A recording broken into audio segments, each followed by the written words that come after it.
Welcome to Kenton's videos. Enjoy the video. You begin by preparing only what's required, an open floor plan and visible levels. Go to the View tab, choose Elevation, and place the marker on the wall or face you want documented. You're setting orientation now, so rotate the marker if needed before clicking to confirm. Once placed, you'll immediately see an elevation entry in the project browser.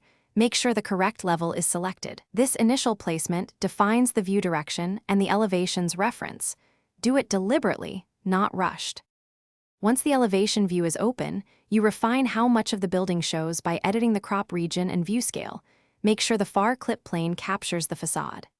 Next, open Visibility/Graphics to turn on or off categories like windows, trims, and annotation. This cleans up the drawing. You can also apply a view template to lock standards. If elements look clipped, adjust the view range and far clip offset. These steps control clarity and ensure contracts or presentation requirements are met.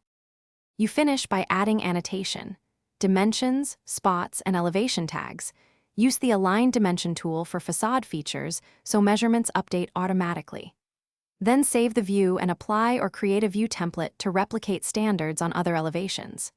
If the elevation seems empty or missing elements, check the discipline, architectural versus structural, workset visibility, visibility/graphics overrides, and view range. Those are the usual culprits. One quick tip, toggle.